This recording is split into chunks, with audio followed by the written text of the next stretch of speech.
It's cold, people. Hello, and welcome to a Frey evening. I'm your host, the Bullfrog, and we are analyzing the works of George R.R. Martin. Well, one aspect of his work, and that is the Frey family of Game of Thrones. I needed to get rid of sons and daughters. You see how they pile up? Why are we doing this? It's very simple. The entire fandom wants the family destroyed. They are cheering to see them killed off. I don't think it's going to happen. Why? It's written in the books. It's the easiest way to say it. And these videos, we are highlighting each and every piece of information. In this video, we're going to analyze a short story from A Knight of the Seven Kingdoms. And this short story is The Mystery Knight. I'm aware that they're going to make a show on this. And if you're clicking on this when that show is released, please leave now. We're going into spoilers. Go. We're not analyzing the story. We're just highlighting the information that's in The Mystery Knight. And we're doing it chronologically, like this playlist. So in order to do this, we have to talk about the most uncomfortable piece about this story. And that is the reason why this story started.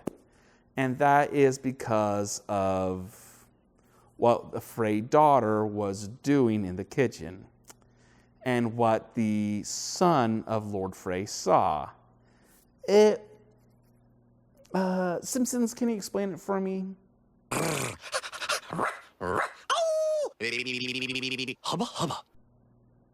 It was that he caught his sister doing, and I've been traumatized. The father was pissed off, and he married his daughter to Lord Butterwell. This man lost both of his sons in a rebellion that happened a few years ago. One son was on one side, one son on the other side. Both died. He has a lot of daughters, but no male heir. So he needs another wife. That's where Freys come in. So him and her are going to get married. But things are not all what they seem. This marriage is a front for another rebellion. And this rebellion is for the rebels. Thanks, Captain Obvious. And this front is for the heir of the rebellion, Lord Daemon Blackfyre II. The reason why he wants to go here in particular is because he had a dream, a prophetic dream, that a dragon egg will be hatched at Butterwell's castle. And that will be a symbol for people to rally around him, another dragon existing. There's the deeper reason why this is going down. And Lord Butterwell does have a dragon egg that he owns. And the winner of the tournament of jousting is going to win this egg. Just keep your head in the game. News of this tournament perks up the ears of the main characters of the book, Sir Duncan the Tall and Aegon the Sixth Targaryen, and they discover the story and this conspiracy. And during the wedding, we get to meet the entire family of the Freys. Lord Frey, his other daughters, and his heir, alongside his brother, Franklin Frey, and Franklin Frey's son, Sir Adam. And Franklin Frey is very notable. He is known as the hero of the Green River. Sir Franklin Frey is well regarded along the Green Fork, said Uthar Underleaf, who seemed to know these local heroes well. That's him on the dais, the uncle of the bride. And during this wedding, everyone's happy, getting drunk, and it leads to probably the most quoted line throughout anyone who analyzes the Freys or analyze the mystery Knight of this book. This is so annoying. Look, go through the quote. Lord Frey's son was so taken by their antics that he joined in, pummeling the wedding guests with a bladder borrowed from a dwarf. The child had the most irritating laugh Dunk had ever heard, a high, shrilling hiccup of a laugh that made him want to take the boy over a knee or throw him down a well. If he hits me with that bladder, I may do it. Why is this so important? That 4-year-old boy is Walder Frey. They all laughed at me. All those high lords, they all thought they were better than me. Everyone hates him. And hearing this information, they think it's foreshadowing his death or justice. One of the two. That's what everyone likes to analyze. I think that's bullcrap. There's some more important information. And wait till I get to it. But that spot has to be highlighted because everyone else loves to highlight that. I wish I was the monster you think I am. The next day, the joust tournament happens. And in the jousting, we do see Sir Adam and Sir Franklin, the two Freys that are in this jousting tournament. And another character, Sir Uther, whose sigil is a snail. Sir Duncan the Tall, who's our main character of this story, he and Sir Uther joust each other, and Sir Duncan fails. And we find out Uther was paid to take Sir Duncan out. And Uther is that good. He can take anyone out. He is really good at his job. Thing is, though, he doesn't want to be a champion. He doesn't want that limelight. He is comfortable in second place. He thinks second place is good. Far from it. It's the best spot. Have you heard me name myself a champion? That way lies renown. I would sooner have the pox. Thank you, but no. I shall win my next joust, but in the final, I shall fall. Barrel has 30 dragons for the knight who comes second. That shall suffice for me. He prefers to live in the shadows than to live in the light. So he doesn't want to win. During the tournament, Sir Franklin Frey goes against Sir Damon Blackfire, but Damon is in disguise as the fiddler. When these two joust, Damon wins and Franklin Frey is taken out. The system is rigged for Damon to win, and when he comes out that he is Damon Blackfire II, and he has the dragon's egg, or when the dragon egg hatches, people will flock to him. This is a rigged game, all for him. And Franklin Frey lost to Damon. So the Freys are for the Blackfires, right? Remember Sir Uther being paid to take a person out? Well, he fought the cousin. Do you know if Sir Uther won his second tilt? Maybe the snail would win the tourney. It would make some sting from the defeat if Dunk could tell himself that he had lost to the best knight in the field. That one, indeed he did, against Sir Adam Frey, a cousin of the bride, and promising young lance. Her ladyship fainted when Sir Adam fell. She had to be helped back into her chambers. Who are the Freys for? Really? This is unique information, and a lot of people on YouTube who've analyzed this story do highlight this. Which side were the Freys were for? The Blackfires or for the crown? I don't know. The information, though, of the Freys isn't done yet. Because, again, Sir Duncan lost. That's the rule of jousting. You go to the guy you beat and you give up everything you have because they win. And for a reward, you can pay your stuff back. This is important because the squire of Duncan, Aegon VI, he goes to the rookery. He wants to write a letter pleading, hey, Duncan needs help. We're going to lose our horse and armor. Mind helping us? But going out there and trying to do this good deed, he is caught and discovered.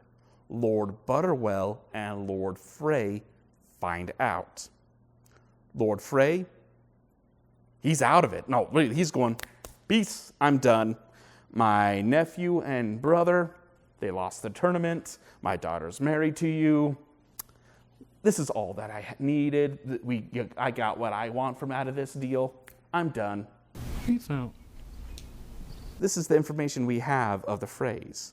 The next deal is at the ending of the story, and probably the most important part of the story. More than anything, the ending is the most important. Why? Bloodraven. Around this time in the books, he is the hand of the king, but also he's the spy master, the spider, the Lord Varys of the story. He knows everything, and everyone is terrified of him. Basically knew about this conspiracy before it happened. He had a way how to steal that dragon's egg. He had a way to thwart this whole conspiracy before it had a chance to be one. He has killed the people who have rigged the system. Gorman Peak, I may have mentioned very little of him, but he is the guy that is pushing for the rebellion. He is for Daemon Targaryen. That guy is killed. This is how effective Bloodraven is in rooting out enemies. And at the end of the book, there is a very important scene. Heck, let's get to it. Now this is A Knight of the Seven Kingdoms, pages 351 to 352. Egg stood before him, freshly bathed and garbed in princely raiment, as would befit a nephew of the king. Nearby, Lord Frey was seated on a camp chair, with a cup of wine to hand and his hideous little heir squirming on his lap. Lord Butterwell was there as well, on his knees, pale-faced and shaking. Treason is no less vile for a traitor who proves a craven, Lord Rivers was saying. I have heard your bleatings, Lord Ambrose, and I believe 1 word in 10.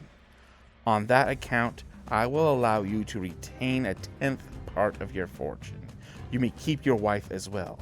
I wish you joy of her. And White Walls? Asked Butterwell with a quavering voice. Forfeit to the Iron Throne. I mean to pull it down, stone by stone, and sow the ground that it stands upon with salt. In 20 years, no one will remember it existed. Old fools and young malcontents still make pilgrimages to the red grass field to plant flowers on the spot where Daemon Blackfire fell. I will not suffer White Walls to become another monument to the Black Dragon. He waved a pale hand. Now scurry away, roach. His hand is kind. Butterwell stumbled off, so blind with grief that he did not even seem to recognize Dunk as he passed. You may have my leave to go as well, Lord Frey, Rivers commanded. We will speak again later. As my lord commands. Frey led with his son from the pavilion. Yeah, scene change, but hear that what I've just read. Notice the comparison between Lord Frey and Lord Butterwell. It says Butterwell is kneeling and quivering and a little shaken. He stumbles, he fumbles. This is a man who tried to play both sides and failed in the end. But Lord Frey, who also, we don't know, is playing both sides. We can't tell if he was for the Targaryens or the Blackfires. We do not know. No, that's a lie. This book does state one thing. The Freys didn't take the Blackfires. When the Black Dragon rose, this Lord of Cows sat one son to Daemon and one to Daron, to make certain there was a Butterwell on the winning side. Both perished on the red grass field, and his youngest died in the spring. That's why he's making this new marriage. Unless his new wife gives him a son, Butterwell's name will die with him. He is known as a traitor, or half-traitor. Actually, there's no mention of the Freys standing with the Targaryens. It's almost really implying that they didn't participate at all. Whoa! That's interesting. So they're not traitors, but they're not heroes. That is what this book is implying. There's a whole lot more in here. And that section alone, the Freys were in a seat of power and were sitting comfortably, literally. There was an exchange that they will talk again. We don't know what they're saying. We don't know if the Freys gained power or lost power. All I can point out is this. This is the story in between the Dance of Dragons and Game of Thrones. In them, it states that the Freys have hundreds of Midnights fighting under Sabbatha Frey. But in a Game of Thrones, it states that the Freys have 6,000 to 5,000 numbers. So there was an increase.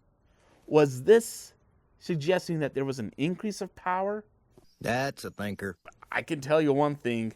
There's a whole lot more happening.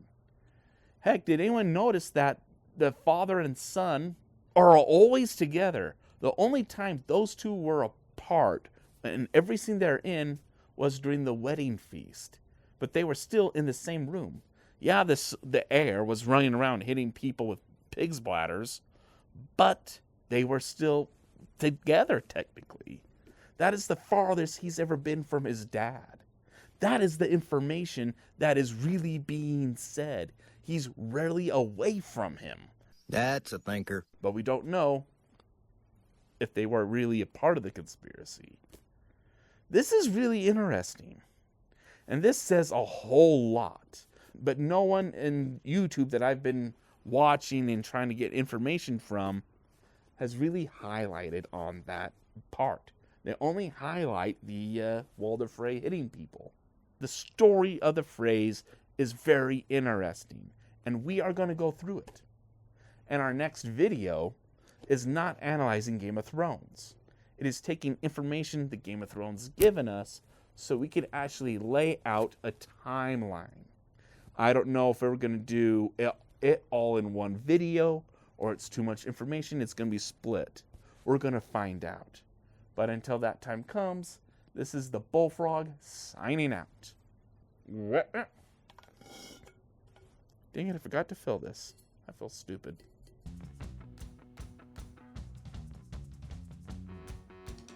It seems like they're playing the system of how to play both sides better than Lord Butterwell.